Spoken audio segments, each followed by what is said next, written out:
সম্মান দিয়েছেন একটু আমাকে বলবেন? আল্লাহর ওলি জবাব দেয়, বাবা, আল্লাহ তাআলা আমাকে অনেক অনেক সম্মান দিয়েছে, যেই সম্মান আমি বলতে পারবো না। তবে একটি কথা বলবো, সেটা হলো এই যে আমার বাড়ির সামনে একজন কামার ছিল। কি ছিল? কামার। আল্লাহ তাআলা ওই কামারকে যেই পরিমাণ মর্যাদা আর সম্মান দিয়েছেন, বলে আমাকে ওই পরিমাণ সম্মান আর মর্যাদা দেওয়া হয় নাই। আচ্ছা বলেন তো, এটা শোনার পরে খটকা লাগবে না দিলের মধ্যে? বিষয়টা কি? এত বড় বুজুর্গ, এত বড় আল্লাহর ওলি, সে এত সম্মান পাইল না যেই সম্মানটা পাইল এই কামার, যে নাকি কর্মকার, লোহার কাজ করে, দাও বানায়, খুন্তি বানায়, কুড়াল বানায়, বসিলা বানায়, কি বলেন, আগুনের কাজ করে, এত সম্মান কেমনে পাইল? এবার এটা জানার জন্য ওই মুহিব্বিন, ওই হুজুরের মুরিদ ঘুম থেকে ওঠার পরে ফজরের নামাজ পড়ে ওই কামারের বাড়ির দিকে রওনা করেছে। কামারের বাড়ির কাছে গিয়া গেটের আড়াল থেকে সালাম দিয়া জিজ্ঞেস করলো, ভাবি, একটা কথা বলার জন্য আসছি, একটু আমাকে বলবেন নাকি যে আপনার স্বামী, আমার ভাই, এমন কি আমল করত যেই আমলের কারণে আল্লাহ রাব্বুল আলামিন তাকে কবরে অনেক অনেক সম্মান দিয়েছেন? এবার কামারের বউ চোখের পানি ছাইরা বলে, ভাইজান, কি বলবো আপনাকে,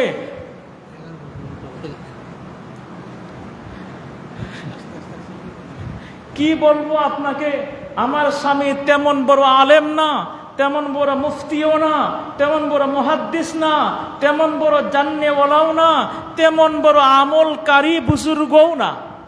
বল, তাহলে কেমনে কি হলো? আমি তো স্বপ্নে এই দেখলাম আপনার স্বামীকে আল্লাহ তাআলা কবরের মধ্যে বিশাল সম্মানে সম্মানিত করেছেন, বিশাল মর্যাদা দিয়েছেন। বলে, এটা কেমন করে হলো? এবার ওই কামারের বিবি বলে, আমার স্বামীর মৌলিক কয়েকটা কাজ ছিল। কি ছিল? মৌলিক কয়েকটা কাজ ছিল। নাম্বার 1 ছিল, আমার স্বামী যখন দিনের বেলায় দোকান নিয়ে বাজারে যেত এবং আগুনের কাজ করত, ওই কর্মকারের কাজ করত, যে লোহার মধ্যে, আগুনের মধ্যে লোহা পোড়ায়া এই দাও, খুন্তি, কুড়াল পিটায় পিটায় বানাইতো, তার দেহ দিয়ে ঘাম টপ টপ করে জমিনে পড়তো। যদি ওই সময় হাতুড়ি উঠাইতো লোহার মধ্যে ডাং বা পিটান দেওয়ার জন্য, আর তখন যদি ওই মিলননগর মসজিদ থেকে মুয়াজ্জিন তার মধুর কণ্ঠে আল্লাহু আকবার, আল্লাহু আকবারের আজান দিত, ধ্বনি দিত, বলে আমার স্বামীর কানে আজানের ধ্বনি আসার সঙ্গে সঙ্গে আমার স্বামী ওই হাতুড়ি আর সামনে আনতেন না, পিছন দিকে ফেলে দিয়ে আল্লাহর ঘরের দিকে দৌড়াতেন। কি করতেন? আল্লাহর ঘরের দিকে দৌড়াতেন। আচ্ছা বলেন তো, বুঝিয়া থাকলে এর দ্বারা কি বোঝা গেল? নামাজের গুরুত্ব কম না বেশি? বলেন, নামাজের গুরুত্ব কম না বেশি? আজকে তো আমাদের মধ্যে এমন আমরা আছি যে নামাজের খবর নাই, আছে না ভাই? জামাতের খবর নাই। আজান দিছে তো কি হয়েছে, আমি বাজারে ব্যস্ত, আমি পরিবারে সময় দিচ্ছি, হোটেলে সময় দিচ্ছি, একটিবার চিন্তা করলাম না যেই মালিক আমাকে হায়াত দিয়েছেন, আমার জীবন দিয়েছেন, আমাকে সুস্থ রেখেছেন, ওই মালিকের পক্ষ থেকে ডাক দিয়েছে, আহ্বান করেছে, আমি সমস্ত কাজ ফেলে কেন মালিকের ডাকে সাড়া দেওয়ার জন্য লাব্বাইক বলে আল্লাহর ঘরে গেলাম না?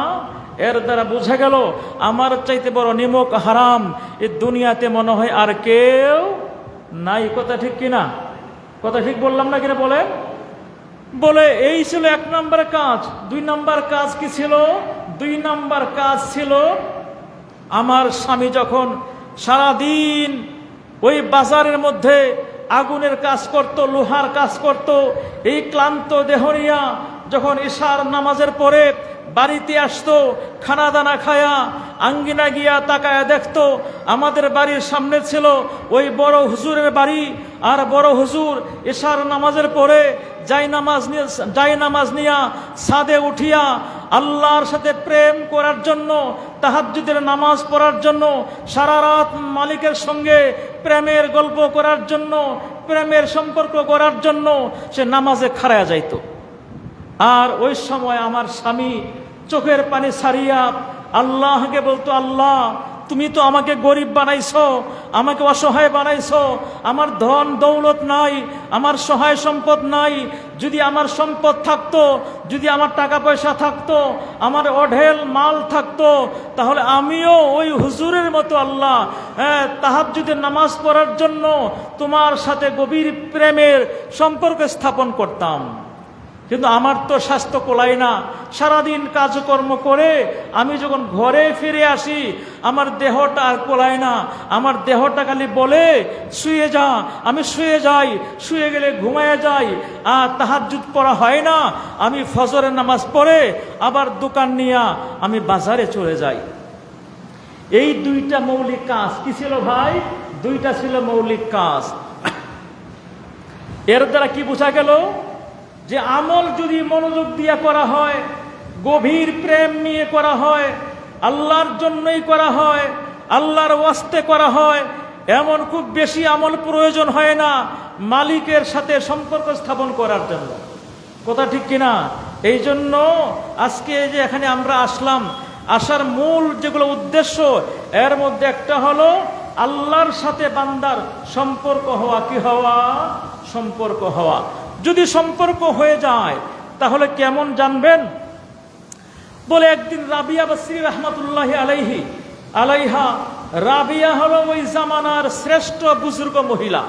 উনার মতো বুজুর্গ মহিলা ওই জামানায় কেউ ছিল না। বলে ইনি একদিন দিনের বেলা এক হাতে পানি আর এক হাতে আগুন নিয়ে দৌড়াচ্ছে।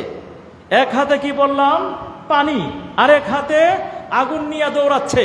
তো লোকেরা বলে রাবিয়া ব্যাপার কি, কই যাও? হাতে আগুন কেন, হাতে পানি কেন? রাবিয়া জবাব দেয়, এই জন্য আগুন নিয়ে দৌড়াচ্ছি যেই সমস্ত ভিতুরা জাহান্নামের ভয়ে আল্লাহ পাকের ইবাদত করে, তারা যেন জাহান্নামের ভয়ে আল্লাহ পাকের ইবাদত করতে না পারে, এই জন্য পানি দিয়া জাহান্নামকে নিভায়া দেব। যেই সমস্ত লোভীরা জান্নাতের লোভে জান্নাতের আশায় আল্লাহ পাকের গোলামি করে, তারা যেন জান্নাতের লোভে করতে না পারে, আমি এই আগুন দিয়া জান্নাতকে পোড়াইয়া দেব। উলামায়ে কেরাম বলেন জাহান্নামের ভয়ে ইবাদত করা নাজায়েজ না। এটা কি না? নাজায়েজ না। জান্নাতের আশা করাও নাজায়েজ না। কিন্তু তিনি ছিলেন উপরের তবকার মানুষ। কি ছিলেন?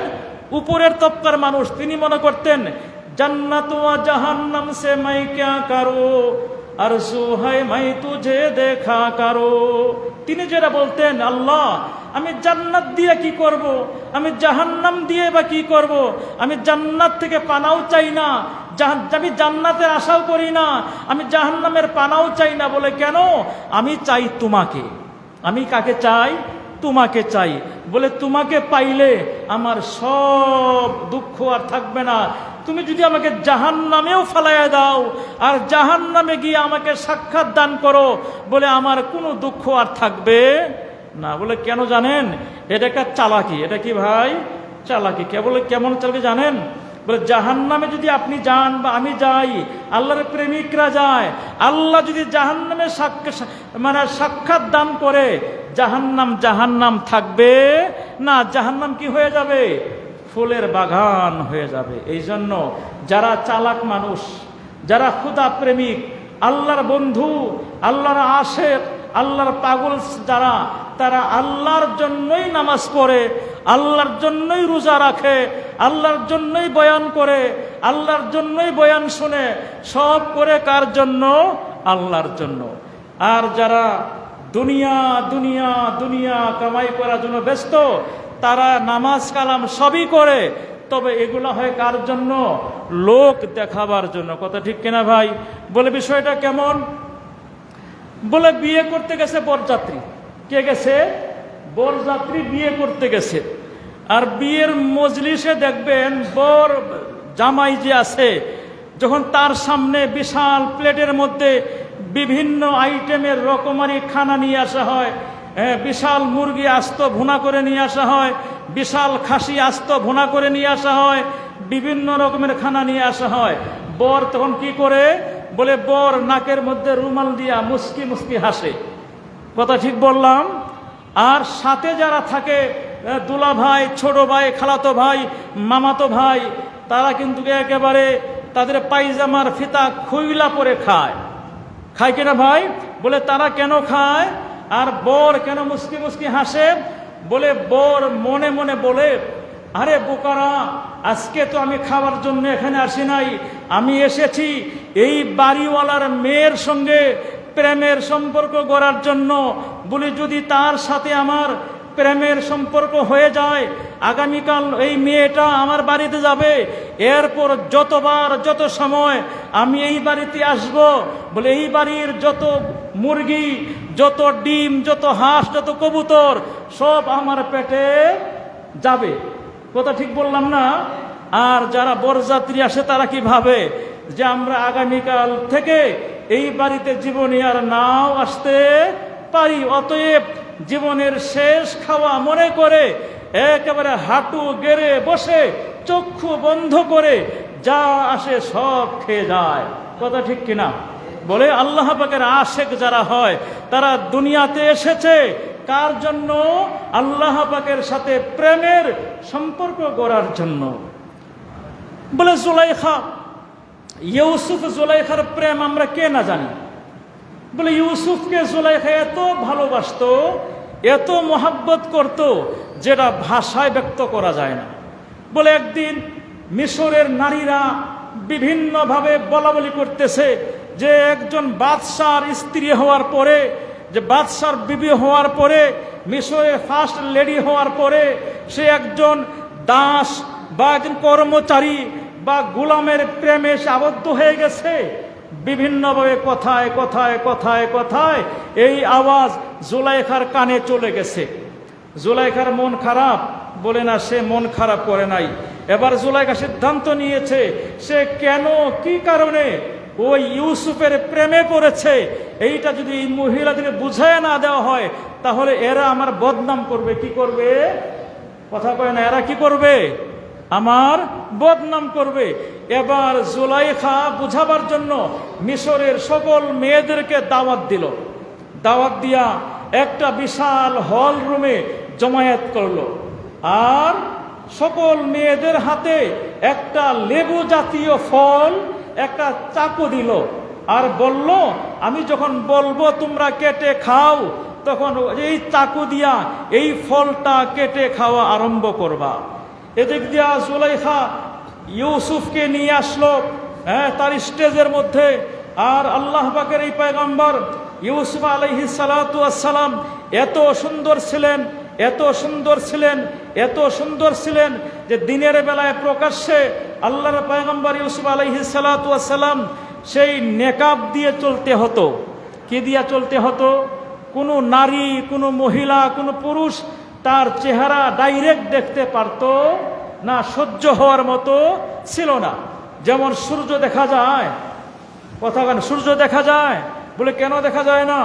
বলে এর নূরের আলো পাওয়ার এত বেশি কঠিন যে তার দিকে তাকানোই যায় না। ইউসুফ আলাইহিস সালাতু ওয়াস সালাম একটা কালো বুরকার মতো নেকাব পরে স্টেজে আসলেন। আর জুলাইখা ইউসুফকে বলে, ইউসুফ তোমার মুখের চেহারা থেকে নেকাবটা সরায় দাও। কি করো? নেকাবটা সরায় দাও। যখন সে নেকাবটা সরায় দিল, সমস্ত নারীরা ইউসুফের দিকে তাকায়া থাকলো। আর জুলাইখা বলে, এবার তোমরা সবাই তোমাদের হাতে দেয়া লেবু জাতীয় ফলটাকে ওই নিজের চাকু দিয়া কেটে কেটে খাও। যখন তারা তাকায়া দেখলো আর হাত দিয়া ওই চাকু দিয়া ফল কাটতেছে, এখন ফল কাটে না আঙ্গুল কাটে না অন্য কিছু কাটে, বলে কোনো খেয়াল নাই, কোনো হুঁশ নাই, বেহুশ হয়া একেবারে তাকায়া দেখতে দেখতে দেখতে দেখতে একেবারে আঙ্গুল কেটে সব শেষ করে দিয়েছে। সুবহানাল্লাহ! এটা কার প্রেম ছিল? কার প্রেম ছিল? জুলাইখা ইউসুফকে ভালোবাসতো। কেমন বলবো? বলে ইউসুফ এত বেশি প্রেমে পাগল ছিল, যদি কেউ ইউসুফকে বলতো, জুলাইখাকে বলতো, জুলাইখা আমি তো একটু আগে ইউসুফকে দেখলাম ওই বাজারের অমুক রাস্তার মোড়ে ইউসুফ বসে আছে। কি করেছে? বসে আছে। বলে ইউসুফের এই কথা সংবাদ দেওয়ার কারণে, যে সংবাদ দিয়েছে সংবাদ বাহককে জুলাইখা সাথে সাথে তার গহনা থেকে একটা হার দান করে দিয়েছে। আরেকজন এসে বলেছে, জুলাইখা আমি দেখে আসলাম ইউসুফকে অমুক জায়গাতে দাঁড়িয়ে দাঁড়িয়ে গল্প করতেছে। এই সংবাদ দেওয়ার কারণে সংবাদ বাহককে জুলাইখা একটা হাতের চুড়ি দিয়া দিয়েছে। এভাবে দান করতে করতে করতে করতে একেবারে জুলাইখা নিঃস্ব হয়ে গেছে। কি হয়ে গেছে? একেবারে নিঃস্ব, কিছু নাই। এখন যে দান করবে, দিবে, পুরস্কার দিবে সংবাদ বাহককে, এমন কিছু নাই। এবার জুলাইখা পাগল হইয়া রাস্তায় রাস্তায় ঘোরে। কি করে? কার জন্য? শুধু জবানে একটাই কথা, ইউসুফ। কি? ইউসুফ, ইউসুফ আমি তোমাকে ভালোবাসি বলে এই কথা সে বলে, আর একেবারে তার জ্ঞান শূন্য হয়ে গেছে। আল্লাহ পাকের ইশারায়, আল্লাহ পাকের কুদরতি ভাবে কোনো একটা পর্যায়ে গিয়া ইউসুফের সাথে জুলাইখার বিয়ে হয়ে গেছে। কি হয়ে গেছে? বিয়ে হয়ে গেছে। আচ্ছা বলেন তো, এখন তো জুলাইখা খুশি না? কথা কয় না, খুশি কিনা? ইউসুফ তো খুশি এখন। বলে যেই প্রেমের সম্পর্ক ছিল এরা পূরণ হয়ে গেল, পূর্ণতা লাভ করলো। এখন জুলাইখাও খুশি, ইউসুফও খুশি। কি বলেন? বলে এখন ইউসুফ জুলাইখার কাছে পাইছে, সুন্দরী রমণী, সুন্দরী নারী। ইউসুফ তো আল্লাহর পয়গম্বর, তিনিও তো সুন্দর। এখন রাতের বেলায় বলে, জুলাইখা তুমি একটু আমার কাছে আসো। স্বামী তার বিবিকে ডাকে, বিবি তো আসবে, আসবে কিনা বলেন? বলে আসার তো কথা, কিন্তু জুলাইখা বলে, স্বামী আমার একটু কাজ আছে।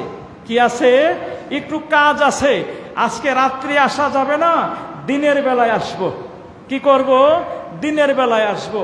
যখন দিনের বেলা হয়েছে, সকাল হয়েছে, এবার ইউসুফ ডাকে, জুলাইখা তুমি না বলেছিলা দিনের বেলায় আসবা, একটু আমার কাছে আসো, একটু আমার কাছে আসো।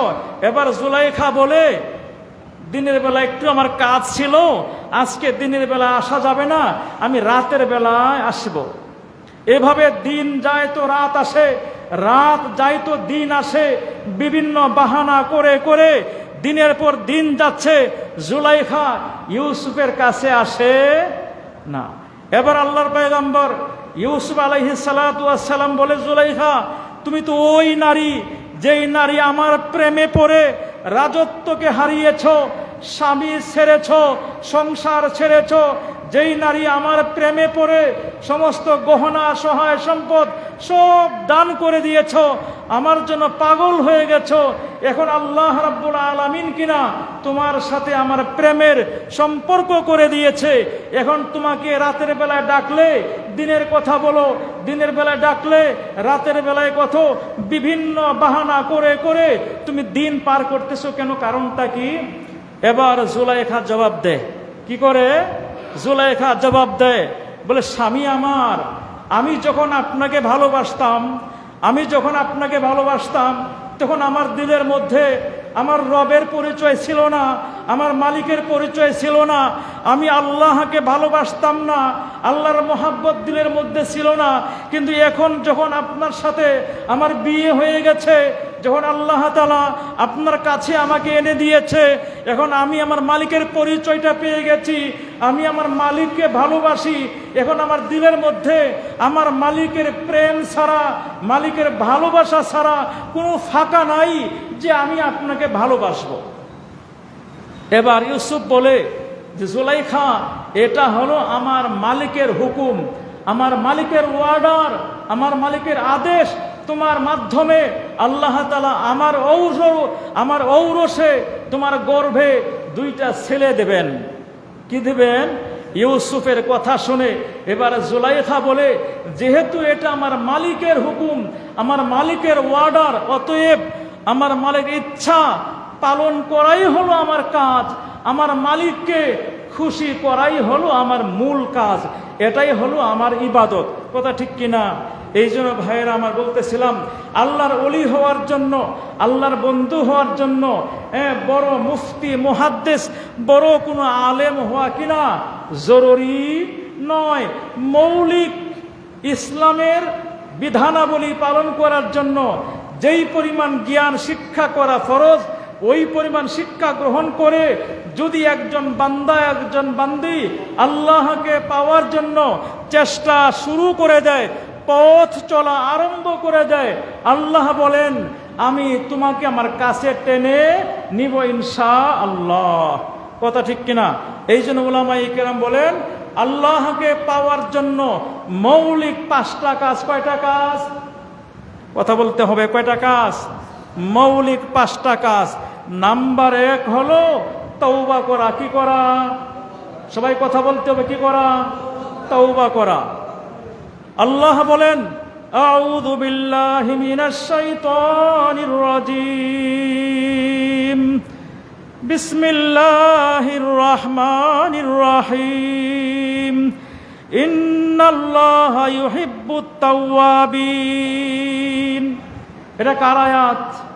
আল্লাহর কালামের আয়াত না এটা? এটা আয়াতের অংশ তো নাকি বলেন?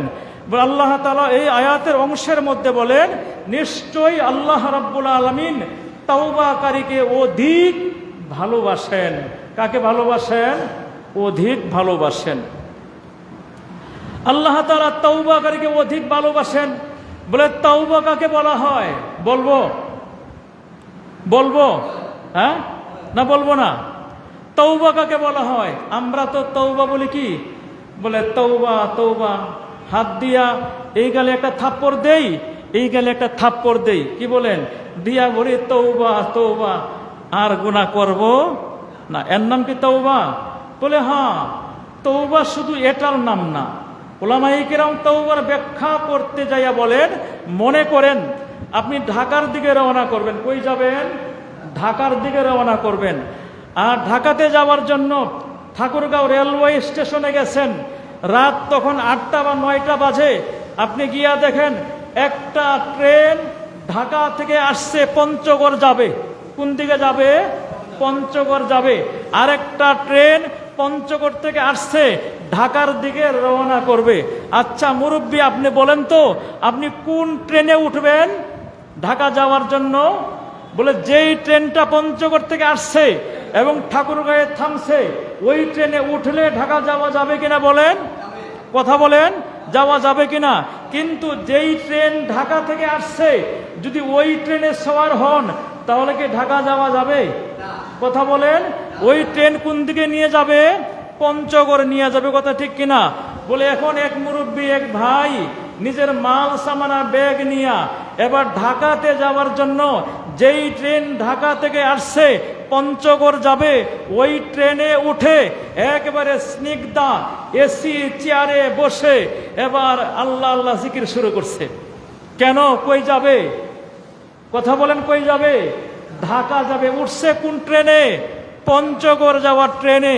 এখন একজন মুরব্বী মানুষ ইনি গেছে ওখানে গিয়া দেখে ভাই আপনি কোথায় যাবেন? বলে আমি তো ঢাকা যাব। ইনি কি বলবে? আরে বোকা, এই ট্রেন তো ঢাকা যাবে না, এটা আসছে ঢাকা থেকে যাবে পঞ্চগড়। যদি ঢাকা যেতে চান এই ট্রেন থেকে নামেন, নাইমা ওই ট্রেনে সওয়ার হন। ওই ট্রেনে উঠলে 5 মিনিট পরে ট্রেন ছাড়বে, আপনি ঢাকার দিকে রওনা করতে পারবেন। কথা ঠিক কিনা? এখন ওই মুরব্বী বা যুবক ভাই এটা করলো না, ওনার কথা মানলো না। না মানিয়ে কি করলো? ওই ট্রেনে বৈশা বলে তওবা তওবা তওবা। কেন তওবা বললো? ঢাকা যাওয়ার জন্য, তাই না? তওবা তওবা তওবা। আচ্ছা বুঝিয়া থাকলে বলেন তো এভাবে হাজার হাজার বার মুখের মধ্যে তওবা তওবা বললে ওই ট্রেন কি ঢাকা যাবে? কথা বলেন, ঢাকা যাবে? তাহলে কি করা লাগবে? তাহলে আপনার করণীয় কাজ হলো আপনি মুখে যদি নাও বলেন, আপনি যদি ট্রেন থেকে নেমে ঢাকা যাওয়ার ট্রেনে উঠে বসেন, আপনার ঢাকা যাওয়া হবে কিনা? মোহতারাম ভাইরা আমার, আমরা যারা তওবা করতে চাই একটু বুঝেন, একটু মনোযোগ দিয়ে বুঝেন। আমরা যারা তওবা করতে চাই, যারা তওবা করতে ইচ্ছা করেছি, যারা আসছি তওবা করব, ও আমার মায়েরা এবং বোনেরা, লম্বা ওয়াজ করা আমার উদ্দেশ্য নয়। আমি লম্বা ওয়াজ পারিও না, এটা আমার অভ্যাসের মধ্যেও নাই। এখানে মাঝে মধ্যে একজন বক্তা আসে, কালীবাড়ি মসজিদের ইমাম আশরাফি সাহেব আসে না, ইনি হল আমার ছোট জামাই। আর যে আব্দুল সামাদ আজাদি আসে, ইনি আমার ভাইরা, ওনারা অনেক বড় বক্তা। আমি তো বক্তা না, শুধু কথা বলতে আসছি।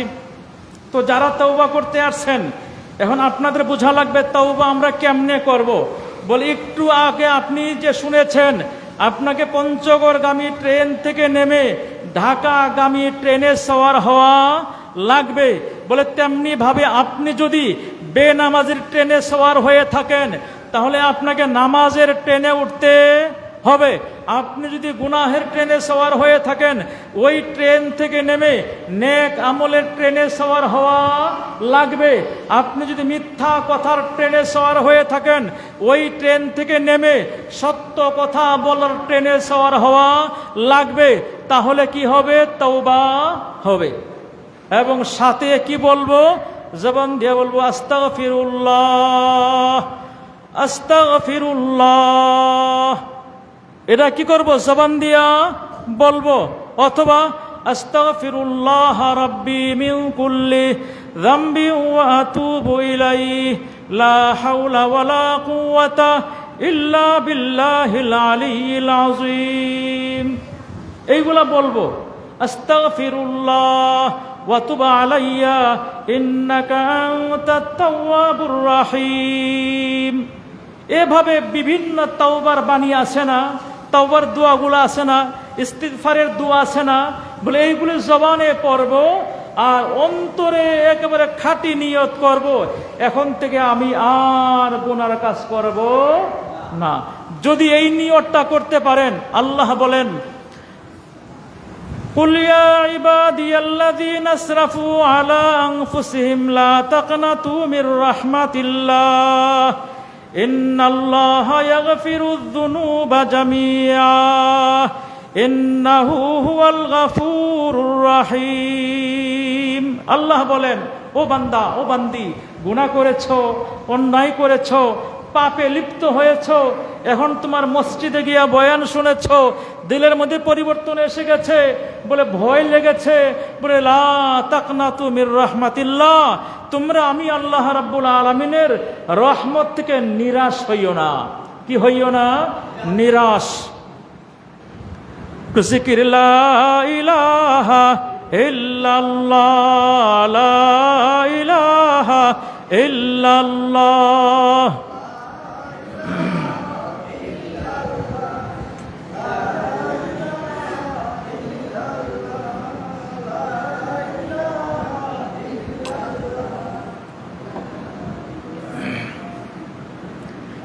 লা ইলাহা ইল্লাল্লাহ, লা ইলাহা, লা ইলাহা ইল্লাল্লাহ, লা ইলাহা ইল্লাল্লাহ। জোরে বলতে হবে, হ্যাঁ? লা ইলাহা ইল্লাল্লাহ, লা ইলাহা ইল্লাল্লাহ, লা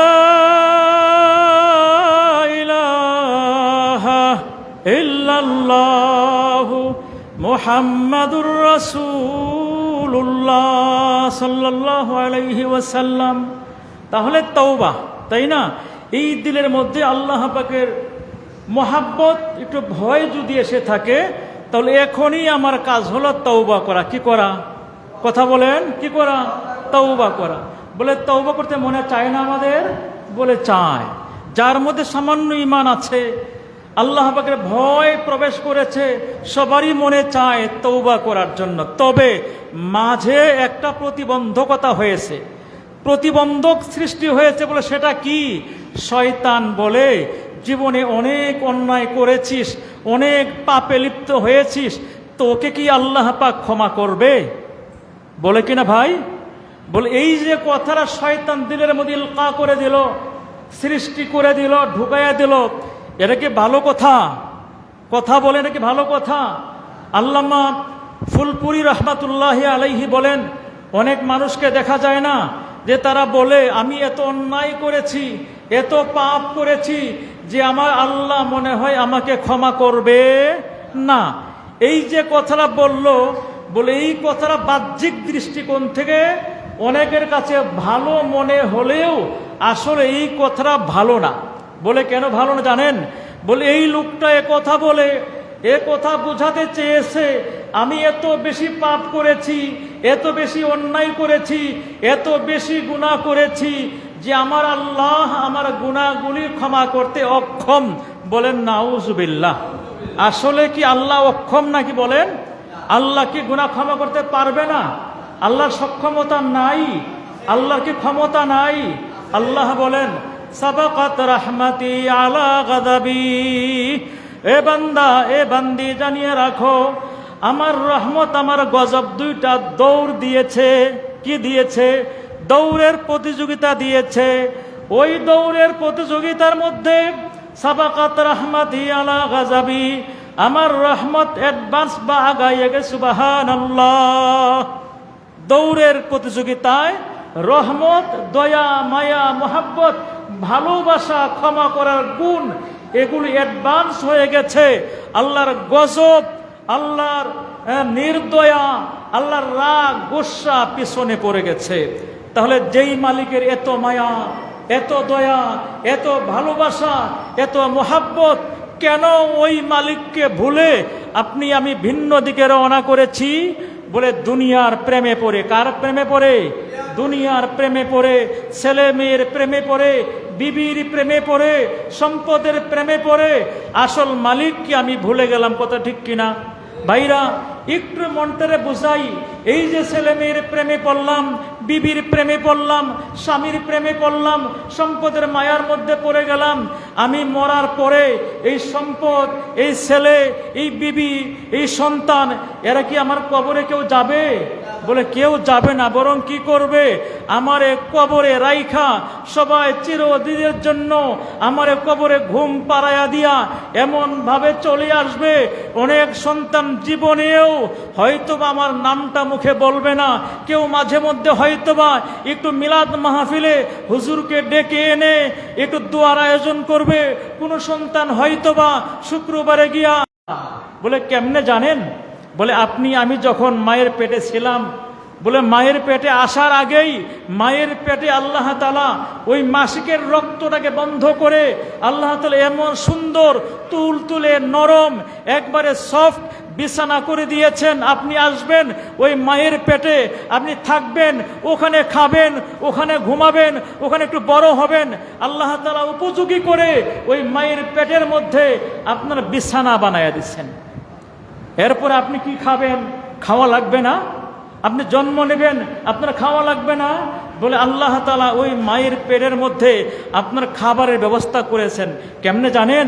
বলে ওই যে মায়ের যে মাসিক রক্ত প্রতি মাসে বের হতো, এই পচা রক্ত বন্ধ করে দিয়া মায়ের নাভির সাথে আপনার নাভির সংযোগ করে দিয়েছেন। জানেন কেন করেছেন? একবার কি ভেবেছেন? ও মা, ও বোন, ও ভাই, ও বন্ধু, একবার কি ভেবেছেন কেন আল্লাহ রাব্বুল আলামিন ওই মায়ের নাভির সাথে আপনার নাভির সংযোগ করে ওই মায়ের মাসিকের পচা রক্ত আপনার নাভি দিয়া আপনারা খাওয়ায়া কেন খাওয়াইলেন? আপনার কি মুখ ছিল না? আল্লাহ মুখ দিয়ে আপনার কেন খাওয়াই নাই? বলে আল্লাহ বলে বান্দা, তুই না দুনিয়াতে যাবি, দুনিয়াতে যাওয়ার পরে তোর এই জবান দিয়া আমি মালিককে আল্লাহ বলে ডাকবি, আমি আল্লাহ পাকে জিকির করবি, আমার মালিকের নাম সুবহানাল্লাহ বলবি, আলহামদুলিল্লাহ বলবি, আল্লাহু আকবার বলবি। আমি মালিক তো পবিত্র, আমি মালিক তো পাক, আমি আল্লাহ তো পবিত্র। অতএব তুই তোর পবিত্র জবান দিয়া আমি আল্লাহকে ডাকবি। যদি তোকে আমি তোর মায়ের গর্ভে ওই পচা রক্ত খাওয়াইতাম, তোর মুখটা নাপাক হইতো, নাপাক মুখ দিয়া আমি মালিকের নামটা কেমনে নিতি? এই জন্য আমি তোর মুখটাকে নাপাক বানাইলাম না, ওই পচা রক্ত নাভি দিয়া খাওয়ায়া আমি তোকে বড় করলাম। ও নিমক হারাম, আজকে জন্মগ্রহণ করার পরে তুই আমি মালিককে ভুলে গেলা, আর ভুলে গিয়া ওই সুদ খাইলা, ঘুষ খাইলা, জিনা করলা, বেবিচার করলা, মিথ্যা কথা বললা, গান করলা, এগুলা করে মুখকে নাপাক বানাইলা। কি ভাই আছে না ভাই? সুদ এ সমাজের মধ্যে নাই? মানুষকে সুদ খায় না? হাদিসে পাকের মধ্যে কি আছে? সুদের কয়টা গুনাহ মুরব্বীরা বলতে পারবেন না? কয়টা গুনাহ? বলে 70টা গুনাহ, তাই না? এর মধ্যে নিম্নের গুনাহটা কি? বলে নিজের মায়ের সাথে জিনা করা। বলেন নাউজুবিল্লাহ। ও সন্তান, যদি তুমি এই হাদিসটা শ্রবণ করার পরে তোমার দিলের মধ্যে একটু আঘাত লেগে থাকে, অনুশোচনা সৃষ্টি হয়ে থাকে, এখনই তো তওবা করো। আজকে না, এখনই তওবা করো। আল্লাহকে বলো, আল্লাহ তোমার হাবিবের এই হাদিস শ্রবণ করার পরে নিয়ত করেছি আমি সুদ খেয়ে মায়ের সাথে জিনার গুনাহ করে কবরে যেতে চাই না। আমার আল্লাহ বলেন, তুই তওবা করবি, বলে আমি আল্লাহ তাআলা তোকে ক্ষমা করে দেব। বলে বান্দা যখন তার চোখের পানি ছেড়ে সিজদার মধ্যে গিয়া বা দুহাত উঠায়া আল্লাহকে ডেকে বলে, আল্লাহ আমি গুনাহ করে ফেলেছি। কি বলে? আমি গুনাহ করে ফেলেছি। হাদিসে পাকের মধ্যে আসছে, নবী আলাইহিস সালাতু ওয়াস সালাম ফরমান, বান্দার চোখের পানি তার নাকের ডগায় আসার আগেই আল্লাহ তাআলা তারে ক্ষমা করে দেন। বলে সুবহানাল্লাহ। এই জন্য তওবা করতে হবে না ভাই? কথা বলে, তওবা করতে হবে কিনা? বলে এই তওবাটা যদি আমি করতে চাই, আমি তওবা করতে পারি, আল্লাহ বলেন, ইন্নাল্লাহা ইয়াগফিরুয যুনুবা জামিয়া, আল্লাহ রাব্বুল আলামিন তোমার জিন্দেগীর সমস্ত গুনাহগুলি ক্ষমা ইনশাআল্লাহ করে দেবেন। তবে শর্ত হলো আল্লাহ পাকের দরবারে কাই মনোবাক্যে খাঁটি দিলে তওবা করতে হবে। কথা ঠিক কিনা? আল্লাহ বলেন, লা তাকনাতু মির রাহমাতিল্লাহ, ও বান্দা ও বান্দি, তোমরা গুনাহ করিয়া থাকলে আমি মালিকের রহমত থেকে নিরাশ হইও না। কথাটা কে বলছেন? আল্লাহ বলছেন, ঈদরগাহে মাদরগাহে না উমিদিনিস সদবারাগার তওবা শাকাস্তি বাজা বাজা। আল্লাহ বলেন, আমার এই দরবার নৈরাশ্যের দরবার না। কিসের দরবার না? নিরাশ হওয়ার দরবার না। যদি একবার, দুইবার, তিনবার নয়, যদি 100,000 বার তওবা করিয়া থাকো, তাহলে ফিরে আসো আমার দরবারে। কোন দিকে ফিরে আসো? আমার ঘরে ফিরে আসো, আমার কাছে ফিরে আসো। এসে যদি একবার দিল থেকে আমি আল্লাহর কাছে বলতে পারো, আল্লাহ আমি ভুল করেছি, আমারে ক্ষমা করে দাও। আল্লাহ বলেন, যা, আমি তোমাকে ওয়াদা করলাম, আমি ইনশাআল্লাহ তোরে ক্ষমা করে দেব। ভাইরা, কিতাবের মধ্যে আসছে, আল্লাহ পাকের এক বান্দা বয়ানের মধ্যে বলেন, কোনো এক ব্যক্তি অমুসলমান ছিল, ভিন্ন ধর্মের লোক ছিল, তো তার একটা সন্তান ছিল, মেয়ে সন্তান, একমাত্র সন্তান, তার পেটে ব্যথা, মেয়েটা কোনো রকম ভালো হয় না। ডাক্তার দেখাইলো, কবিরাজ দেখাইলো, মাহান দেখাইলো, সব যখন দেখানো শেষ, যখন কোনোভাবেই মেয়ের চিকিৎসা হয় না, মেয়ে তার ভালো হয় না, এখন সে কি করবে সিদ্ধান্ত নিয়েছে। ডাক্তার তো ভালো করতে পারলো না, কবিরাজ ভালো করতে পারলো না, মাহান ভালো করতে পারলো না। সুতরাং সারাটি জীবন যাদের পূজা করলাম, যাদের কাছে গিয়ে মাথা নত করলাম, তার কাছে একবার বলে দেখি, হয়তোবা আমার ভগবান, আমার সৃষ্টিকর্তা আমাকে ভালো বানায়া দেবেন। এবার সে এই আশা নিয়া, বুক ভরা আশা নিয়া, তার পূজার মণ্ডপে গিয়া, বা তার যে তাকে সে যাকে সিজদা করে, বা সে যাকে তার মাথা নত করে, তার কাছে গিয়া সে কি করলো? দোয়া করলো যে, হে আমার মালিক, আমি তো সারাটি জীবন তোমার কাছে মাথা নত করেছি, তোমার কদমে নিজেকে সঁপে দিয়েছি। তুমি একটু ভেবে দেখো, আমার মেয়েটা অসুস্থ, মেয়েটা ভালো হয় না, ডাক্তার দেখাইলাম, কবিরাজ দেখাইলাম, মাহান দেখাইলাম, কোনোভাবে মেয়ে আমার ভালো হয় না। তুমি মেহেরবানি করে আমার মেয়েকে ভালো বানাইয়া দাও। যদি আমার মেয়েকে ভালো করতে না পারো, মেয়ে আমার ভালো না হয়, তাহলে মনে করব ডাক্তারের যেমন কোনো ক্ষমতা নাই, কবিরাজের যেমন কোনো ক্ষমতা নাই, মাহানের যেমন কোনো ক্ষমতা নাই, তোমারও মনে হয় তেমন কোনো ক্ষমতা নাই। এভাবে দোয়া করে, প্রার্থনা করে সে বাড়ির দিকে রওনা করেছে। আর মনে মনে ভেবেছে, আজকে মনে হয় বাড়িতে গিয়ে দেখব আমার মেয়েটা জীবনের তরে ভালো হয়ে গেছে। কিন্তু গিয়া দেখে ভালো তো হয়ই নাই, বরং ব্যথা বেদনা আরো বেড়ে গেছে। এভাবে 1 দিন 2 দিন 3 দিন এভাবে কিছু করার পরে যখন ভালো হইল না, এবার কি করবে, কোথায় যাবে, এবার সিদ্ধান্ত নিয়েছে, মনে মনে ভেবেছে।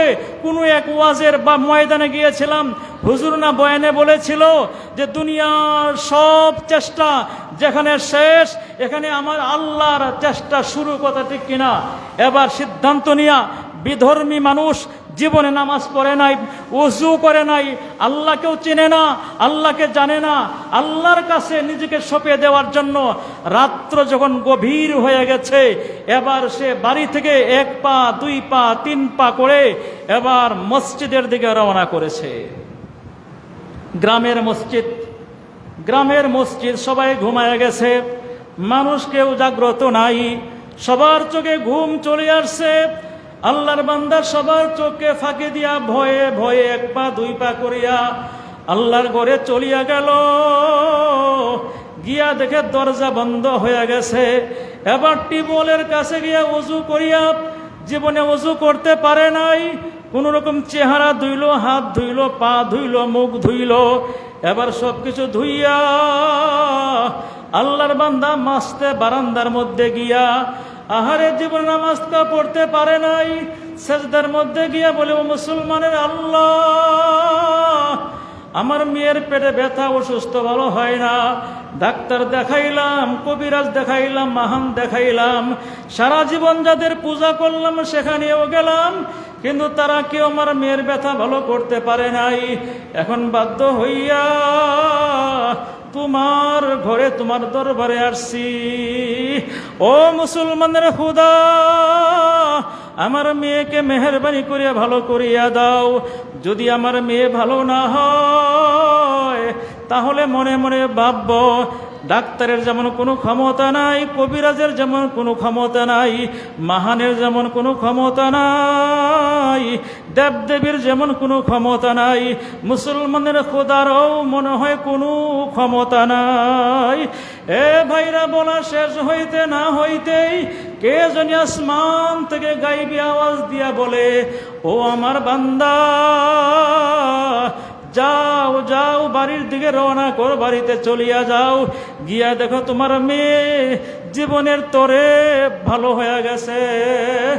এ মুসলমান মা এবং বোনেরা, এ আমার ভাই এবং বন্ধুরা, আল্লাহর বান্দা চিন্তা করে, কার আওয়াজ শুনলাম, কে আমারে আওয়াজ দিল, কে আমারে আওয়াজ দিয়া বলল মেয়ে আমার ভালো হয়ে গেছে। মেয়ে ভালো হইল কি হইল না, আল্লাহর বান্দা কনফিউশনে পড়িয়া গেল, চিন্তার মধ্যে পড়িয়া গেল। এবার সন্দেহ লইয়া 1 পা 2 পা করে বাড়ির দিকে রওনা করেছে। এ মুসলমান মা এবং বোনেরা, খুব লক্ষ্য করিয়া কথা শুনিয়া রাখো। আল্লাহর বান্দা যখন বাড়ির দিকে রওনা করেছে, যখন সদর গেইটে গিয়া, মূল গেইটে গিয়া সে দরজায় নক করলো, কড়া নাড়লো, ভেতর থেকে তার ওই মেয়েটা, যেটা পেটের ব্যথায় বিছানায় পড়ে ছটফট করতেছিল, ওই মেয়েটা দৌড়াইয়া দরজা খুলিয়া দিল। আর মেয়েটা ডাক দিয়ে বলে, বাবা, আজকে তুমি কোন ডাক্তারের বাড়িতে গিয়েছিলা? বাবা, আমার বিশ্বাস ওই ডাক্তারের বাড়িতে যাওয়ার সঙ্গে সঙ্গে আমার ব্যথা ভালো হয়ে গেছে।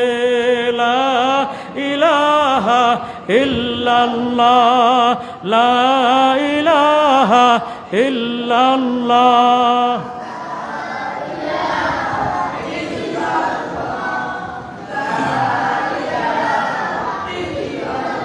লা ইলাহা ইল্লাল্লাহু মুহাম্মাদুর রাসূলুল্লাহ।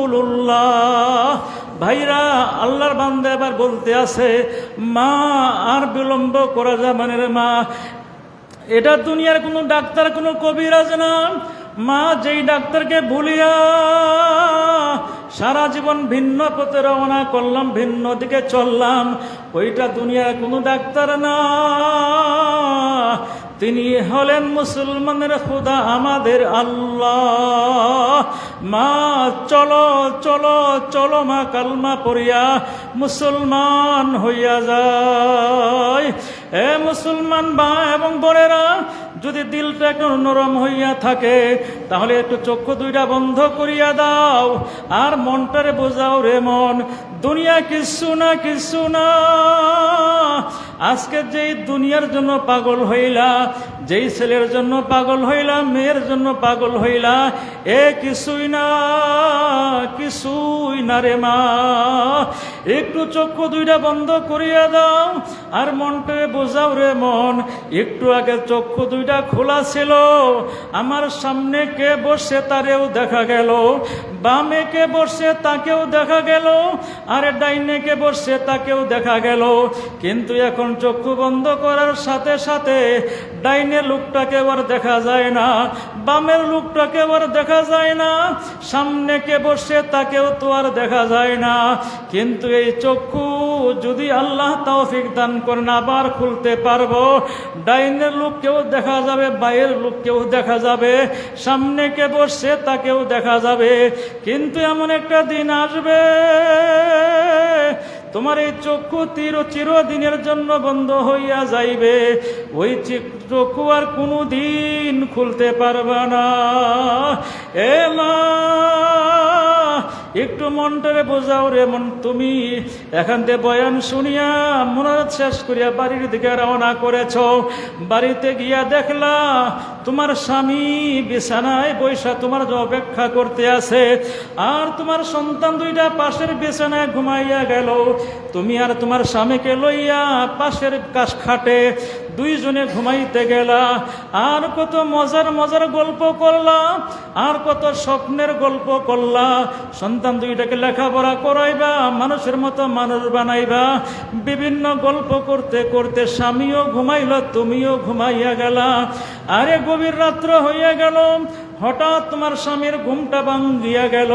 ঘুম থেকে জাগ্রত হইয়া দেখে তোমার মুখ দিয়া নাক দিয়া সাবানের ফেনার মতো বের হইতে আছে। আরে তোমার স্বামী তোমার হাতখানা ধরিয়া তোমাকে ডাক দিয়া বলে, বিবি তুমি কেন এমন ছটফট ছটফট করতে আসো? তোমার কি ভালো লাগে না? তোমার কি হয়েছে আমাকে বলো। তোমার বিবি তোমার হাতখানা ধরিয়া বলে, স্বামী আমার দিলে সাক্ষী দে, আমি মনে হয় আর দুনিয়াতে থাকবো না। আরে তুমি বল, তোমার স্বামী বলে, না না বিবি না, তুমি একথা মুখ দিয়া বের করিও না, বলিও না। তুমি যদি মরিয়া যাও তোমার সন্তান কাকে মা বলিয়া ডাকবে? কে তোমার সন্তানকে আদর করবে? কে তোমার সন্তানকে লালন পালন করবে? আরে আমি কার সঙ্গে দুনিয়াতে থাকবো? আমি কেমনে বাঁচবো? আমি তোমাকে মরতে দেব না, আমি তোমার চিকিৎসা করব।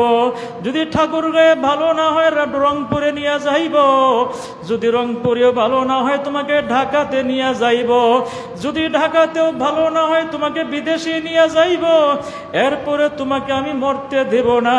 তোমার বিবি বলে, স্বামী পাগলামি করিও না। আমার জানি মন কেন বলতে আছে আমি মনে হয় আর দুনিয়াতে থাকবো না।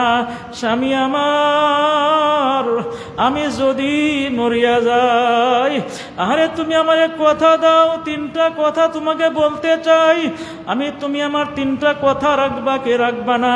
তোমার স্বামী মাথা ঝুঁকাইয়া ঝুঁকাইয়া জবাব দেয়, বিবি বলো কে, তোমার কি তিনটা কথা? আমি অবশ্যই তোমার কথা পালন করব। বিবি বলে, স্বামী আমার এক নম্বর কথা হইল, আমি যদি মরিয়া যাই তাহলে আমার সন্তান দুইটাকে দুঃখের সাগরে ভাসাইয়া দিও না। আমার সন্তান দুইটাকে আঁকড়াইয়া ধরিয়া এদেরকে এমন ভাবে হাত দুইটাকে ধরবা, এদেরকে হাত কোনোদিন ছাড়বা না, এদেরকে মানুষের মতো মানুষ বানাইবা।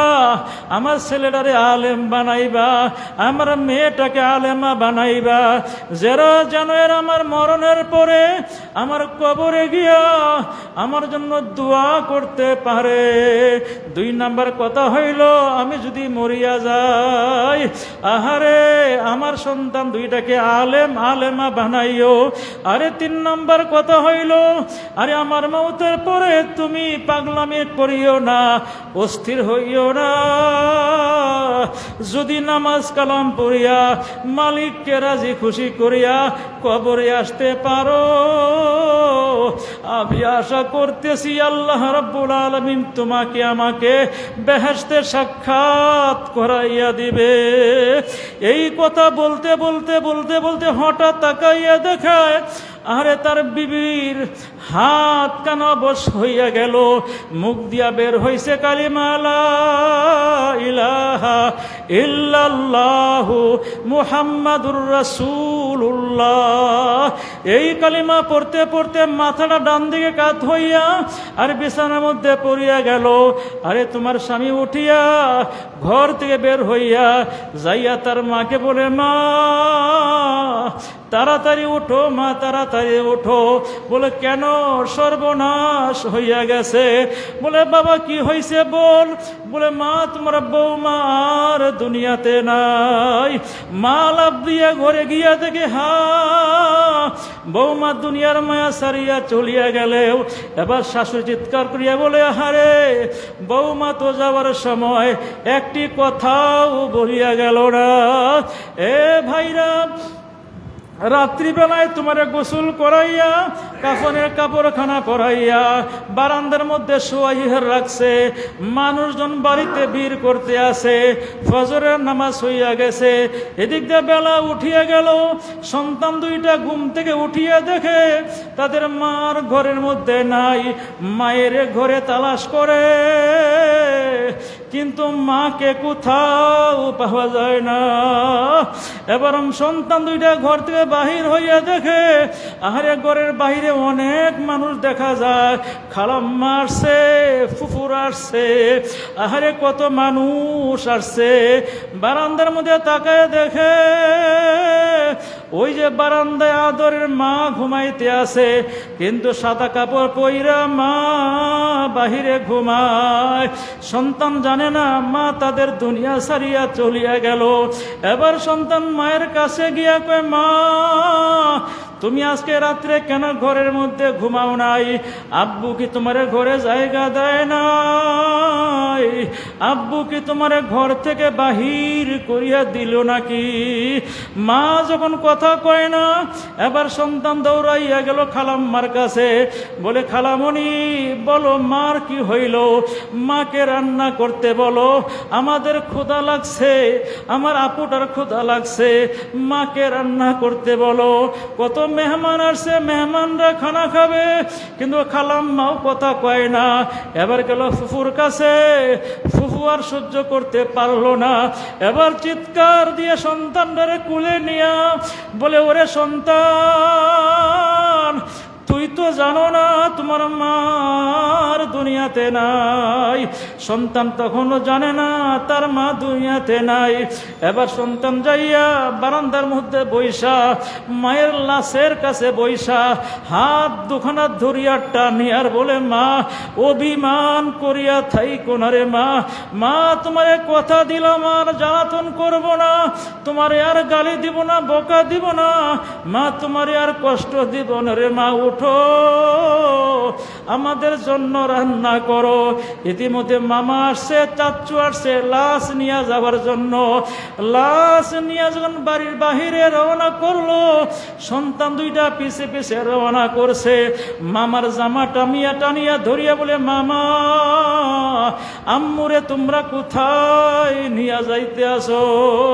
আরে জানাজা পড়িয়া যখন কবরে নিয়ে শোয়াইছে, এবার সন্তানরা বলে, মামা আমার আম্মু এই ঘরে একলা একলা থাকতে পারবে না, আম্মুর সাথে আমার জন্য ঘর বানাইয়া দাও, আমি আমার মায়ের সঙ্গে থাকব, না হলে আমার মা কবরে ভয় পাবে।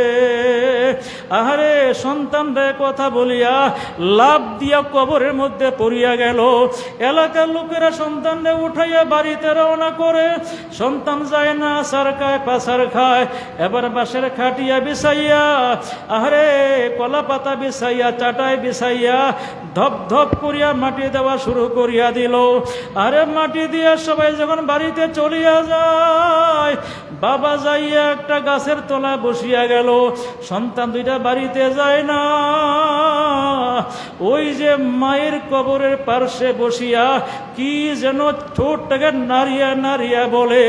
এবার দাঁড়াইয়া কেবলার দিকে চেহারাটা করিয়া দু হাতটা আসমানের দিকে তুলিয়া করুণ সুরে ডাক দিয়া বলে, ও আসমানের মালিক, আমার মা এই কবরে ঘুমাইতে আছে, তুমি আমার মাকে মেহেরবানি করিয়া ক্ষমা করিয়া দাও। এই কাণ্ড দেখিয়া বাবা আস্তে আস্তে আসিয়া ছেলেটাকে ডান হাতে ধরিয়া, মেয়েটাকে বাম হাতে ধরিয়া এবার বিবিকে লক্ষ্য করিয়া বলে, বিবি তুমি তো আমাকে বলছিলা তোমার সন্তান দুইটা যেন শক্ত করিয়া ধরি, তোমার সন্তান যেন দুঃখের সাগরে ভাসাইয়া না দেই। ওরে বিবি তাকাইয়া দেখো, এই যে তোমার সন্তানরে দুই হাত দিয়া ধরলাম, আমি আর কোনোদিন তোমার সন্তানরে ছাড়ব না, তোমার কথা পালন করব, এদেরকে দুঃখের সাগরে ভাসাইয়া দেব না, এদেরকে আলেমা বানাইয়া তোমার জন্য দুয়ার উপযুক্ত বানাইয়া দেব। এ মা এবং বোনেরা, যদি এর পুরো দিলটা নরম না হয় তাহলে আমার করার কিছু নাই। একটু চক্ষুটাকে বন্ধ করিয়া দিয়া মনটারে বুঝাইয়া শুনাইয়া তারপরে কবরে যাও। লা ইলাহা ইল্লাল্লাহ, লা ইলাহা ইল্লাল্লাহ।